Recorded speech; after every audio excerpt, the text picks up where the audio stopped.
Hello, I'm Raj Chengappa from India Today, and welcome to this special interview with Gautam Adani, Chairman of the Adani Group. Gautam bhai, thank you for speaking to India Today. Thank you, Raj, for inviting me. I must say that the growth of the Adani Group has been truly astonishing. In little over a decade, you have become India's largest private sector power producer, port operator, airport operator, consumer gas business, and electric transmission company, apart from being the largest infrastructure developer and generator in renewables.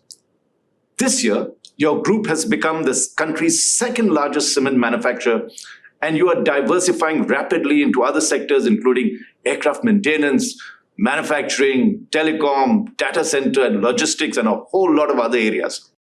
But there is even more that you have achieved in 2022. With a personal net worth of $150 billion, you have become the richest Indian, overtaking Mukesh Ambani of Reliance and other stalwarts to the top spot. For your phenomenal growth in terms of both business and in personal wealth, and the impact that you have made to millions across the country, Gautam bhai, I'm happy to inform you that India Today magazine has declared you as its Newsmaker of the Year 2022. So congratulations for this recognition. Thank you very much, Raj. Now, Gautam bhai, when you look back at 2022, what makes this year so special for you? So first of all, thank you, Raj. 2022 was an exceptional year in many ways. We had a successful Adani Wilmar IPO, and thus Adani Wilmar is becoming the 7th listed company in the group. We have built a business model where we start a business from scratch, make it profitable, and then go public. This IPO was another example of that.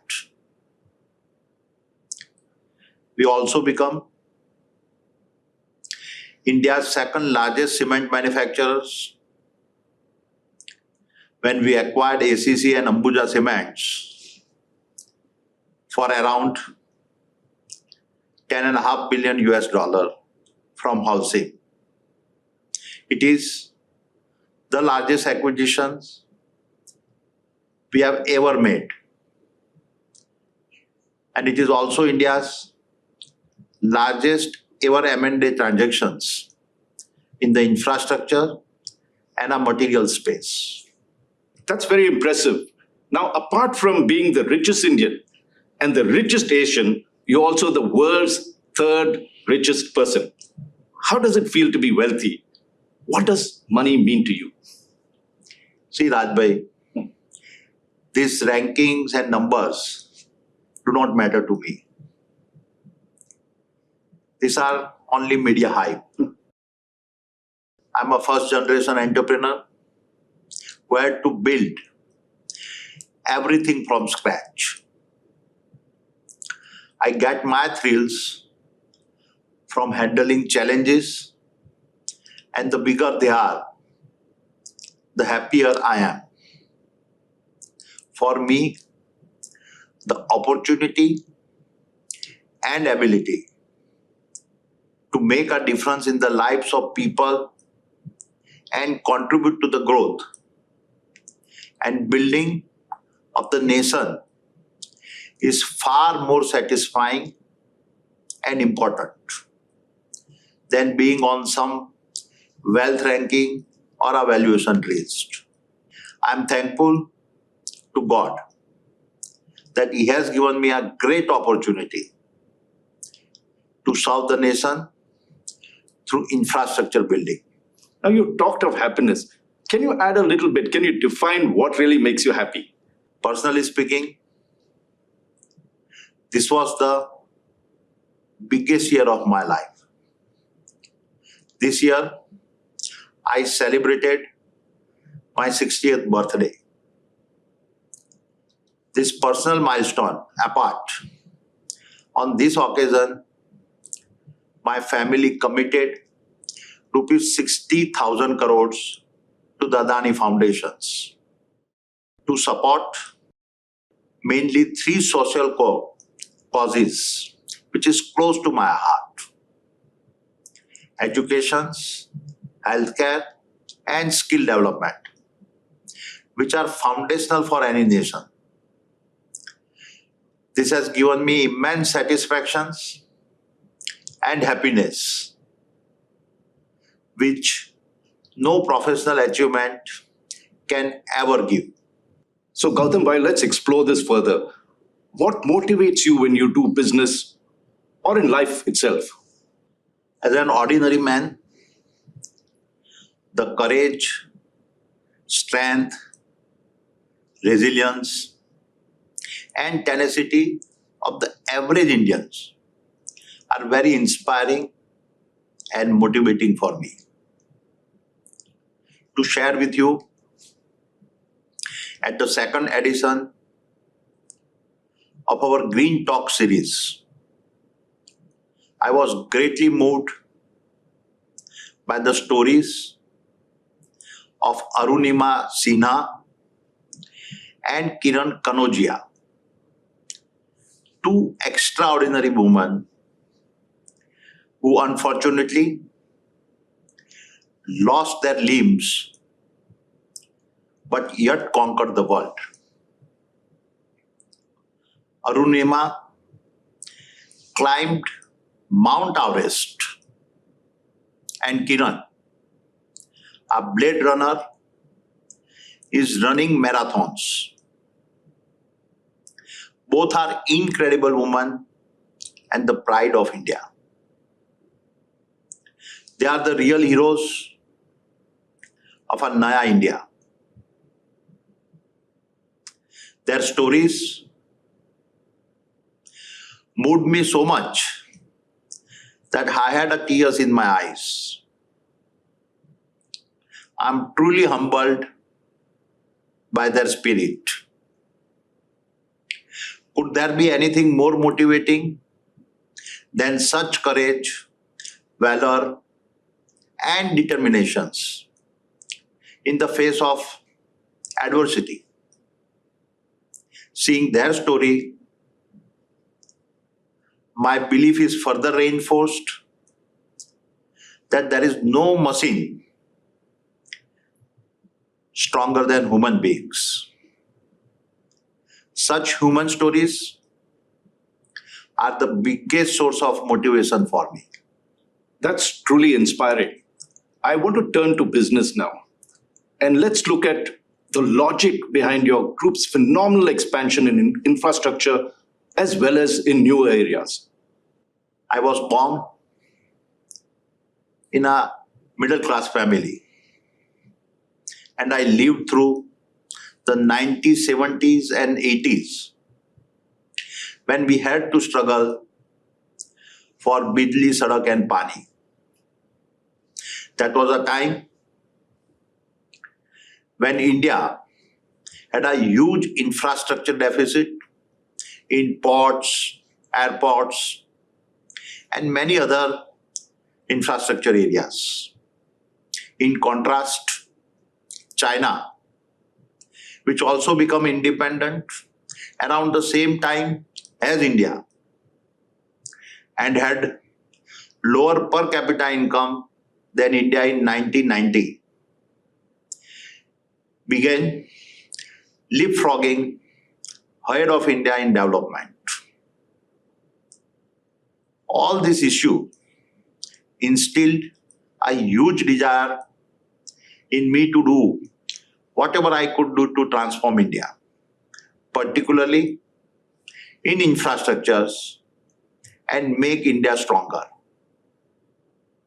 Meanwhile, starting from 1991, policy changes created an enabling environment for the entry of the private sector in the infrastructure space. This is why I'm determined to use every opportunity to build a world-class infrastructures and facilities for India and Indians. Gautam bhai, your phenomenal growth in the past decade has demonstrated that. What is your management style? What is your mantra for success? See, all our businesses are run by our professionals and competent CEOs. I do not interfere in their day-to-day functioning. My role is limited to formulating a strategy, capital allocations, and their performance review.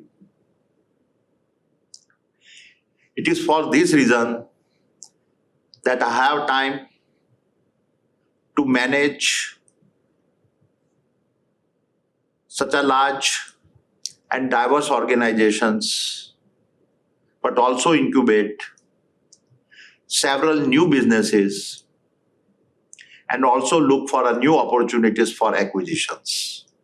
Now, one of the new acquisitions that you've made is taking over the NDTV group. Now, would you follow the same principle of non-interference that you have demonstrated in your other group companies? And secondly, how would you ensure editorial independence? See, Raj, on our editorial independence, let me say categorically that NDTV will be a credible, independent, global network with a clear Lakshman Rekha between management and editorial. You can endlessly debate and interpret each and every word of what I am saying, as has been done by many. But my fundamental point is that the proof of the pudding is in the eating. So please allow us some time before you start judging us. We will do that, and we'll see the Lakshman Rekha that you've set between management and editorial, and whether that principle that you set will follow. But let us also look at another concern that has been raised by some of your critics, that the Adani Group is highly over-leveraged. It has a debt of close to 2 lakh crores. What gives you the confidence that you can maintain this debt and repay it? See, Raj, I must confess that I am greatly surprised by the conversations around our debt. We are financially very strong and secure.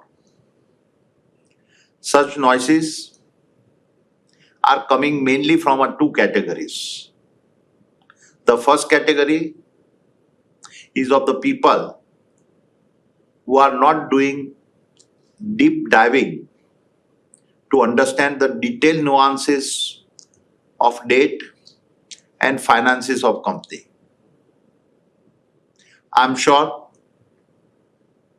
if they make an effort to understand the financial statements, all the misgivings about debt will disappear. However, there is second category of people with a vested interest, deliberately creating confusion and misunderstanding to tarnish the reputation of the group. The fact of the matter is that in the past 9 years, our profit has been growing at twice the rate of our debt, and because of which our debt to EBITDA ratio has come down from 7.6 to 3.2, which is a very, very healthy for a large group where most of the companies are in the infrastructure space with an assured and a predictable cash flow, unlike in a manufacturing. It is for this reason that not only national but international rating agencies have rated us equivalent to India's sovereign rating.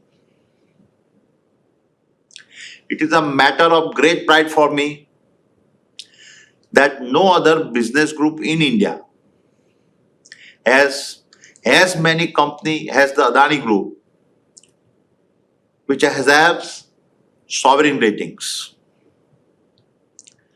Raj, you are well aware that rating agencies, and particularly the international ones, are a very conservative and stingy in giving rating, and they have a very rigorous and robust systems and processes of a financial analysis.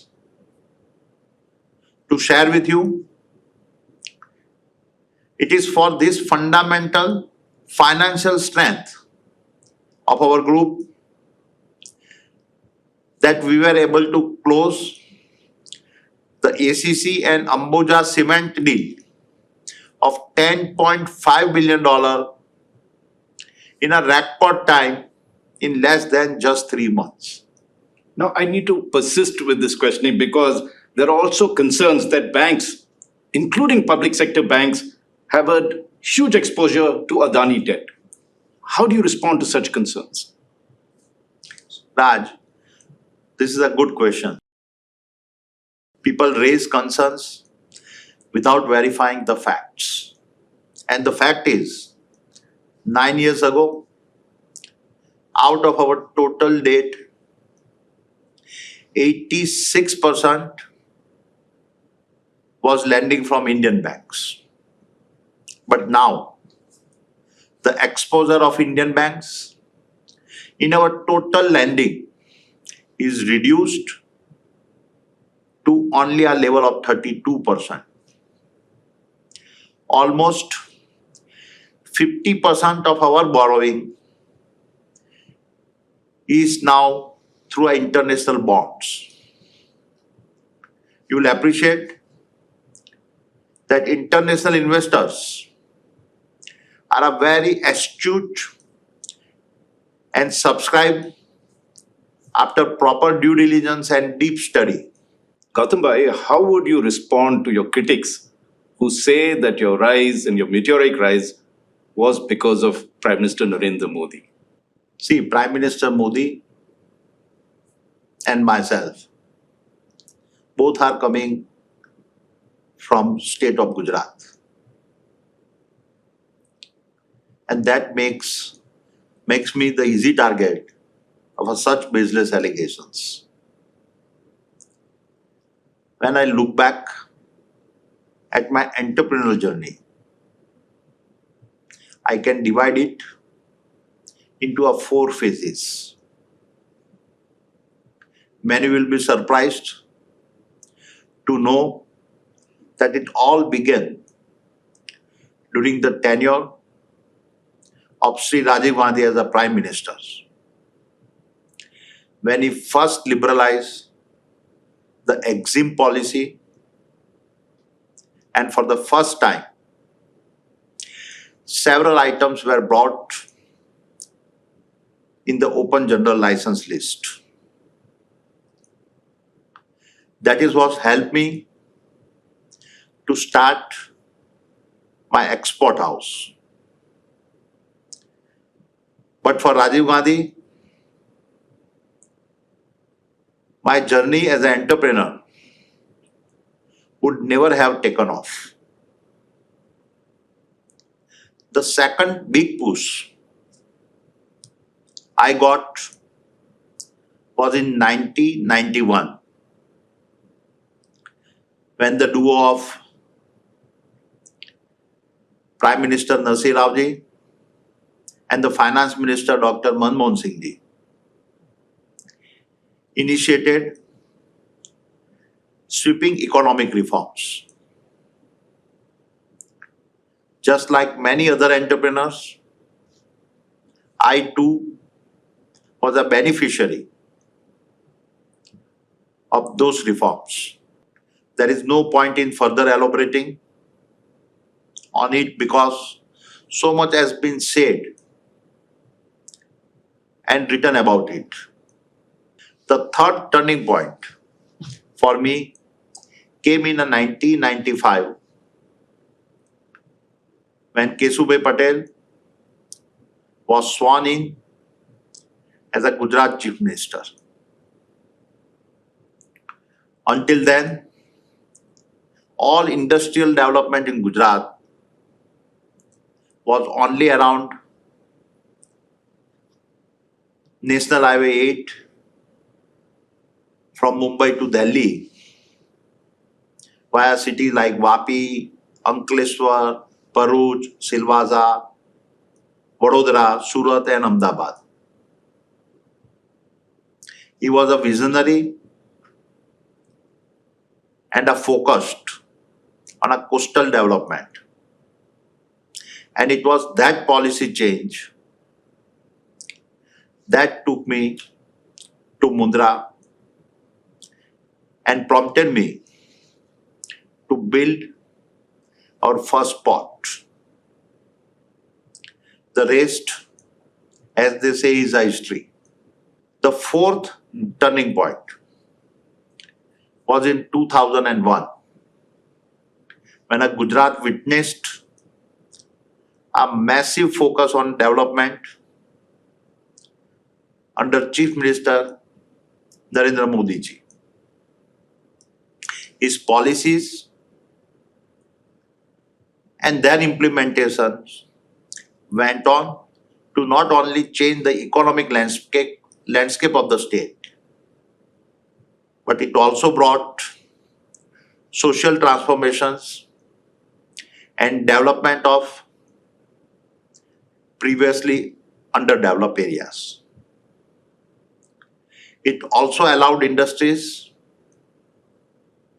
and employment to take off like never before. Today, under his able leadership, we are seeing a similar resurgence at the national and international levels, where a new India is now asserting itself. It is unfortunate that such narratives are being pushed against me. As I explained, these allegations are baseless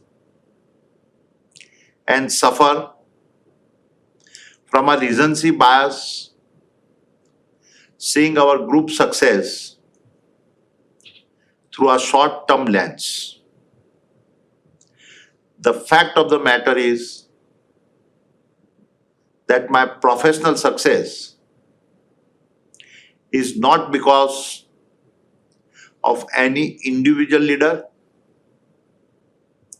but because of the policy and institutional reforms initiated by several leaders and governments during a long period of over 3 decades. So if you look at the turning points, it appears that it straddles various political parties and spectrum, not necessarily one thing. But you did mention Mr. Narendra Modi, and you've seen his rise being in Gujarat from the Chief Minister to the Prime Minister.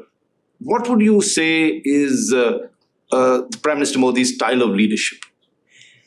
See, Prime Minister Modi ji has provided a visionary and an inspirational leadership to India. He has not only brought about significant policy changes, but also through our various programs and schemes directly touch the lives of every Indians. There is hardly any aspect of governance which he has not touched. He is trying hard to bring transformative changes not only in the Indian economy, but also pushing for a social transformation and an inclusive growth. He has, through several innovative schemes and their effective implementations, given a strong push to industrial and economic development of India. Schemes like Atmanirbhar Bharat, Digital India, Startup India have acted as an economic multiplier and have not only created endless business and manufacturing opportunities, but have also created millions of direct and indirect jobs. The Prime Minister's equally strong focus on a social factor, agriculture economy, and underdeveloped areas of the country, with a safety net for the poor, has ensured that the growth is inclusive and sustainable.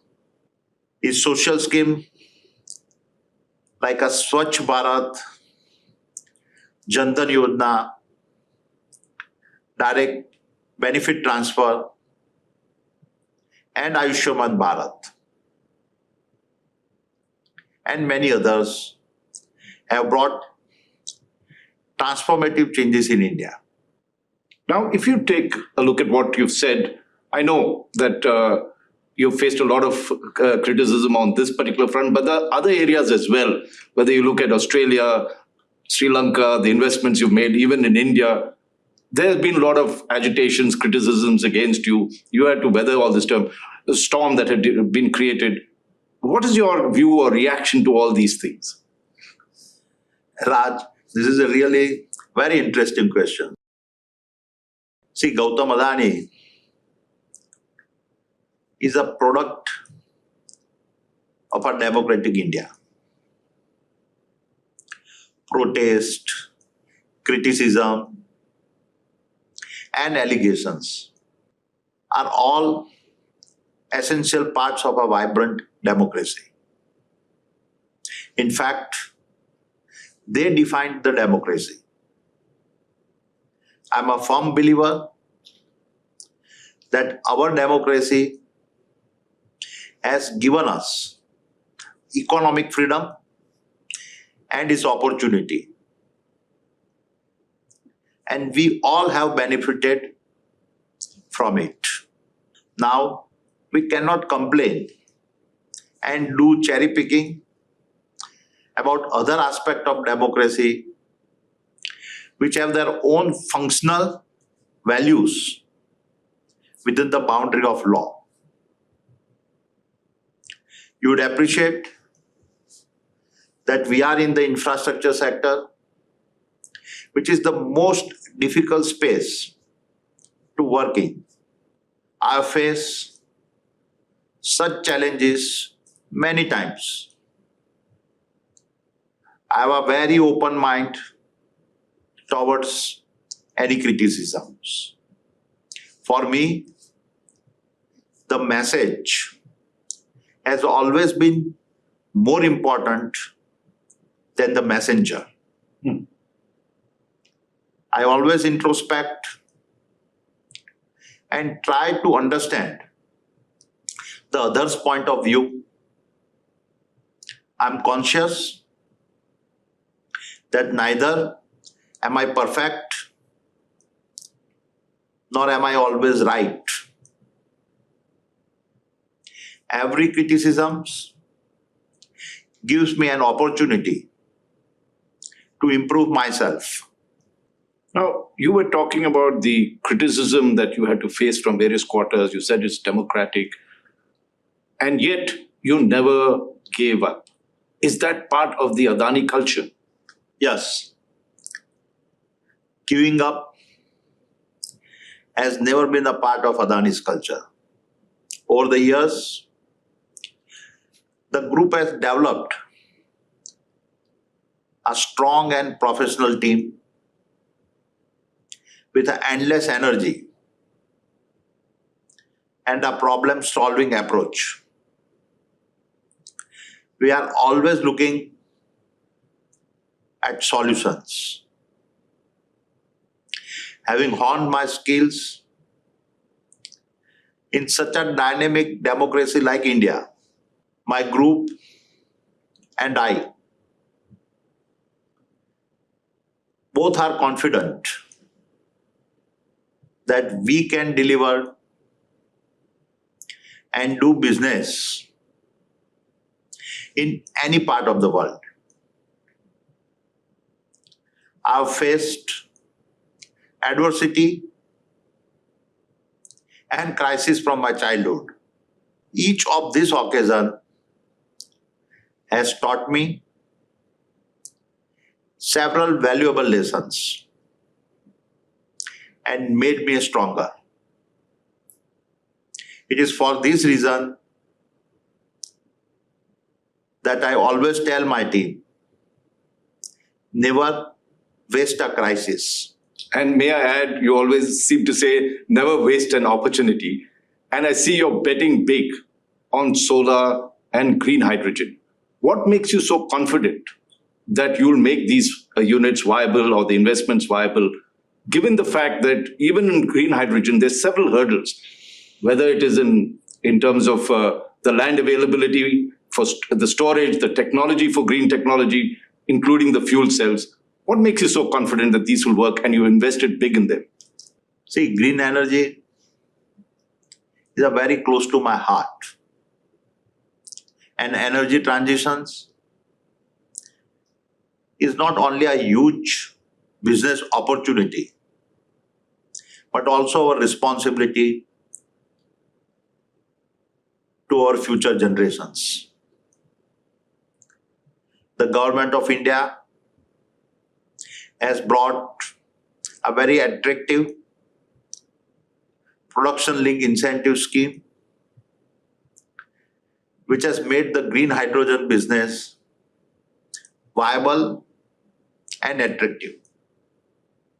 In fact, I'm very confident that with this enabling support, we'll not only meet domestic demand, but soon become a green hydrogen exporters. Now, I know first generation entrepreneurs face difficulties. There is Dhirubhai Ambani that had to do that. You are a first generation entrepreneur. Who is your mentor? Who do you look up to? Dhirubhai Ambani is a source of inspiration for millions of entrepreneurs in India. He has shown how a humble man, without any backing or resources, and against all odds, can not only set up a world-class business group, but also leave a legacy. Being a first-generation entrepreneur and having a humble beginning, I am deeply inspired by him. Now, switching topics a bit and coming more to looking at ahead and the reality, what is the state of the Indian economy and how do you see India's growth in the year ahead? In our 75 years of independence, it took us 58 years to get to our first $1 trillion of GDP. 12 years to get to the next trillion, and just 5 years for the third trillion.